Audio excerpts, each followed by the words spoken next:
lot from the Morgan County Partnership with this week's Positive Action virtual lesson for you. Are you ready? Let's get started. We're going to talk about some knowledge, intellectual wellness for your brains. It's time for positive actions. Es sola acción positiva. We welcome you to PositiveValuesNetwork.com.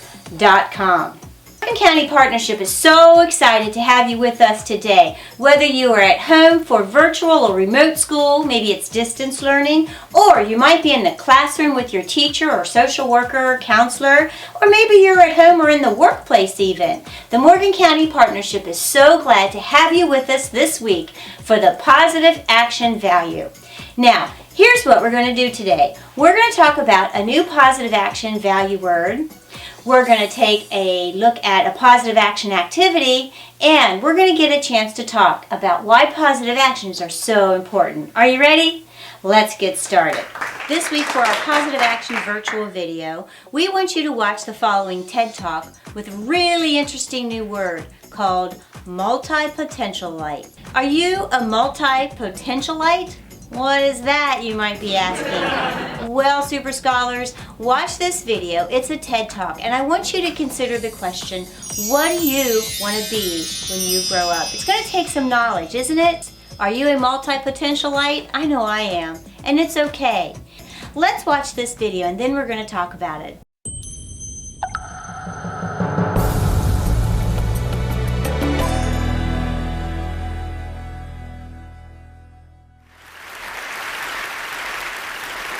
Raise your hand if you've ever been asked the question, what do you want to be when you grow up? Now, if you had to guess, how old would you say you were when you were first asked this question? You can just hold up fingers. 3, 5, 3, 5, 5. Okay. Now, raise your hand if the question, what do you want to be when you grow up, has ever caused you any anxiety. Any anxiety at all. I'm someone who's never been able to answer the question, what do you want to be when you grow up? See, the problem wasn't that I didn't have any interests, it's that I had too many. In high school, I liked English and math and art, and I built websites, and I played guitar in a punk band called Frustrated Telephone Operator. Maybe you've heard of us. This continued after high school, and at a certain point, I began to notice this pattern in myself, where I would become interested in an area, and I would dive in and become all consumed, and I get to be pretty good at whatever it was. And then I would hit this point where I'd start to get bored. And usually I would try and persist anyway, because I had already devoted so much time and energy, and sometimes money, into this field. But eventually, this sense of boredom, this feeling of like, yeah, I got this. This isn't challenging anymore. It would get to be too much, and I would have to let it go. But then I would become interested in something else, something totally unrelated, and I would dive into that and become all consumed, and I'd be like, yes, I found my thing. And then I would hit this point again, where I'd start to get bored. And eventually, I would let it go. But then I would discover something new and totally different, and I would dive into that. This pattern caused me a lot of anxiety for 2 reasons. The first was that I wasn't sure how I was going to turn any of this into a career. I thought that I would eventually have to pick one thing, deny all of my other passions, and just resign myself to being bored. The other reason it caused me so much anxiety was a little bit more personal. I worried that there was something wrong with this, and something wrong with me for being unable to stick with anything. I worried that I was afraid of commitment, or that I was scattered, or that I was self-sabotaging, afraid of my own success. If you can relate to my story and to these feelings, I'd like you to ask yourself a question that I wish I had asked myself back then. Ask yourself where you learned to assign the meaning of wrong or abnormal to doing many things. I'll tell you where you learned it. You learned it from the culture. We were first asked the question, what do you want to be when you grow up, when we're about 5 years old? And the truth is that no one really cares what you say when you're that age. It's considered an innocuous question posed to little kids to elicit cute replies, like, I want to be an astronaut, or I want to be a ballerina, or I want to be a pirate. Insert Halloween costume here.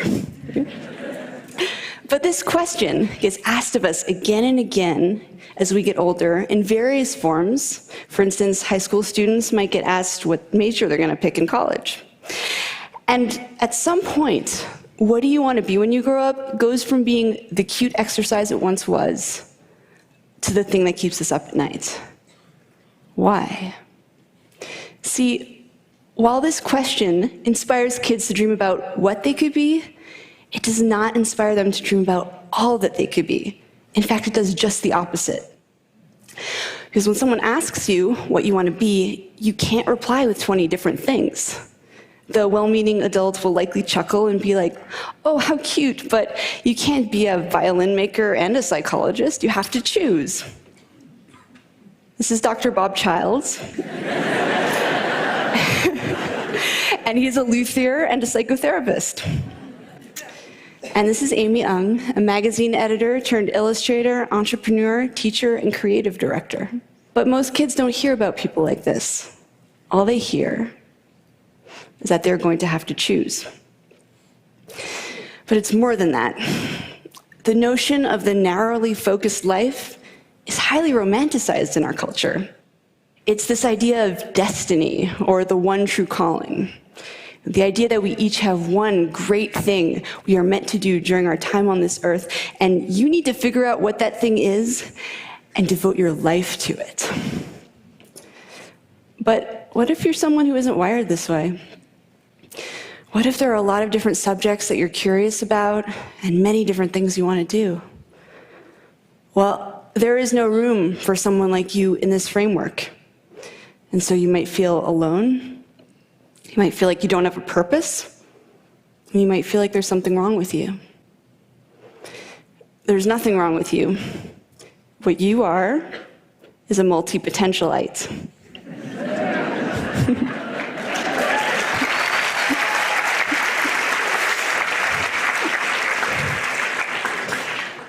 A multi-potentialite is someone with many interests and creative pursuits.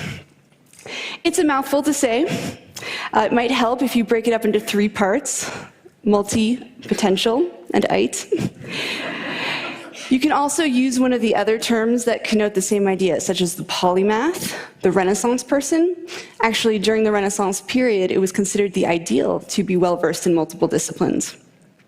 Barbara Scher refers to us as scanners. Use whichever term you like, or invent your own. I have to say, I find it sort of fitting that as a community, we cannot agree on a single identity. It's easy to see your multipotentiality as a limitation or an affliction that you need to overcome. But what I've learned through speaking with people and writing about these ideas on my website is that there are some tremendous strengths to being this way. Here are 3 multipotentialite superpowers. 1, idea synthesis. That is combining 2 or more fields and creating something new at the intersection. Shaw Wong and Rachel Binks drew from their shared interests in cartography, data visualization, travel, mathematics, and design when they founded Meshu. Meshu is a company that creates custom, geographically inspired jewelry. Shaw and Rachel came up with this unique idea, not despite, but because of their eclectic mix of skills and experiences. Innovation happens at the intersections. That's where the new ideas come from. And multipotentialites, with all of their backgrounds, are able to access a lot of these points of intersection. The second multipotentialite superpower is rapid learning. When multipotentialites become interested in something, we go hard. We absorb everything we can get our hands on. We're also used to being beginners because we've been beginners so many times in the past. And this means that we're less afraid of trying new things and stepping out of our comfort zones. What's more, many skills are transferable across disciplines, and we bring everything we've learned to every new area we pursue, so we're rarely starting from scratch.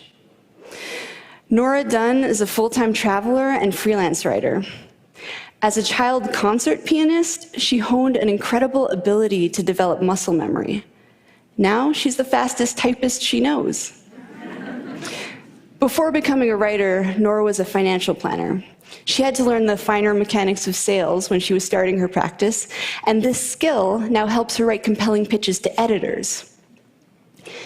It is rarely a waste of time to pursue something you're drawn to, even if you end up quitting. You might apply that knowledge in a different field entirely, in a way that you couldn't have anticipated. The third multi-potentialite superpower is adaptability. That is the ability to morph into whatever you need to be in a given situation. Abe Cahuto is sometimes a video director, sometimes a web designer, sometimes a Kickstarter consultant, sometimes a teacher, and sometimes apparently James Bond. He's valuable because he does good work. He's even more valuable because he can take on various roles depending on his client's needs. Fast Company magazine identified adaptability as the single most important skill to develop in order to thrive in the 21st century. The economic world is changing so quickly and unpredictably that it is the individuals and organizations that can pivot in order to meet the needs of the market that are really going to thrive. Idea synthesis, rapid learning, and adaptability. 3 skills that multi-potentialites are very adept at, and 3 skills that they might lose if pressured to narrow their focus. As a society, we have a vested interest in encouraging multi-potentialites to be themselves. We have a lot of complex, multi-dimensional problems in the world right now, and we need creative, out-of-the-box thinkers to tackle them. Now, let's say that you are, in your heart, a specialist. You came out of the womb knowing you wanted to be a pediatric neurosurgeon. Don't worry, there's nothing wrong with you either. In fact, some of the best teams are comprised of a specialist and multi-potentialite paired together. The specialist can dive in deep and implement ideas, while the multi-potentialite brings their breadth of knowledge to the project. It's a beautiful partnership. But we should all be designing lives and careers that are aligned with how we're wired. And sadly, multi-potentialites are largely being encouraged simply to be more like their specialist peers. So with that said, if there is one thing you take away from this talk, I hope that it is this. Embrace your inner wiring, whatever that may be. If you're a specialist at heart, then by all means specialize. That is where you'll do your best work. But to the multi-potentialites in the room, including those of you who may have just realized in the last 12 minutes that you are one, to you I say, embrace your many passions. Follow your curiosity down those rabbit holes. Explore your intersections. Embracing our inner wiring leads to a happier, more authentic life. And perhaps more importantly, multi-potentialites. The world needs us. Thank you. And we're back for Let's Talk About It time. Multi-potentialite. Are you a multi-potentialite? Maybe. But that's a really hard question, isn't it? What do you want to be when you grow up? And I know as a teenager, maybe you're in high school, that people ask you that all the time. And if you're a senior on your way to college, you might be hearing this: what are you going to major in? So today I want to talk about the word knowledge, okay? And remember this as you consider all of those options. These positive actions will help you discover and answer some of those questions. And they're simple: reading, listening, and watching, okay? And remember this too, guys. Don't compare. Share your knowledge with others, and don't compare what you know to what someone else does, because we all are going to answer that question in a different way. And before we go, remember this: Are you trying to decide what you want to be and who you want to become? Embrace your curiosity, like she said, okay? Follow that creativity, all right? And explore. Explore your multi-potentiality, okay, guys? Because what you do today is gaining knowledge for what you're going to be tomorrow. And remember this, it's okay to meet and try something new, because the knowledge you have here, you're going to take with you to the next step, and you're going to bring something valuable wherever you go. Don't forget it. Share your knowledge. Don't compare it. Bring your knowledge with you wherever you go. All right? Next week, we're coming back with another intellectual wellness word for your wellness. All right. See you next week.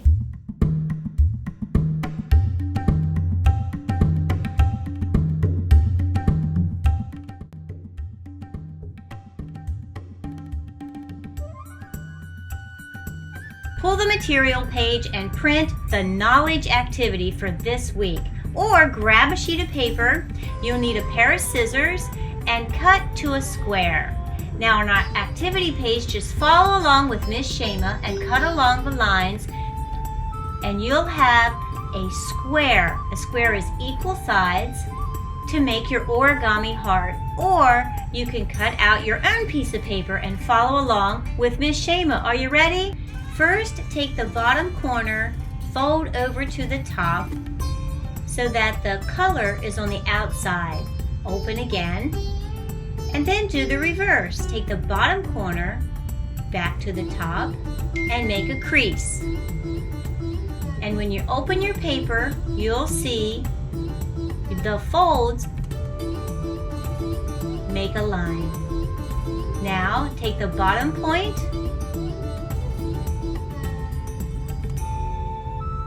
fold to the center intersection of the folds.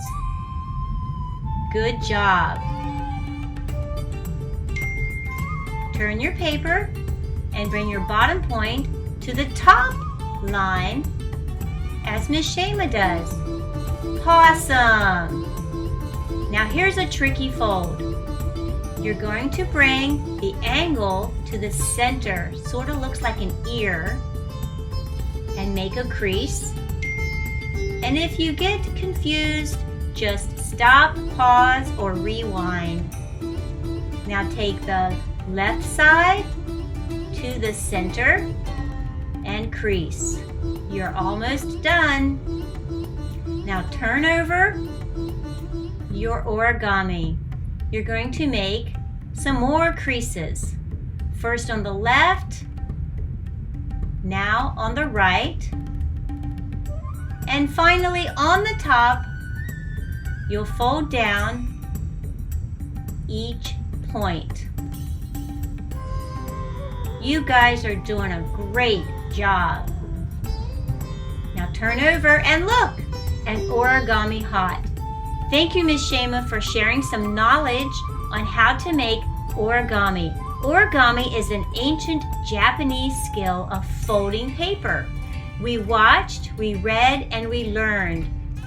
That's knowledge. Now share your knowledge or share your heart with someone you care about. All right, teens, it's time to grab those younger siblings, brothers and sisters, and do some doodle art with Miss Lacee with your positive action activity. And stay tuned for some fun family art. Knowledge for the positive action word of the week. Our two quotes are, knowledge is power, and knowledge has a beginning but no end. So once again, I encourage you to color them, decorate them, place them in a window, give them to a neighbor, maybe even come up with your own knowledge quotes and share them with others to give them a little bit of a positive reminder that knowledge is important. You guys stay safe and healthy, and I'll talk to you again soon. Thank you.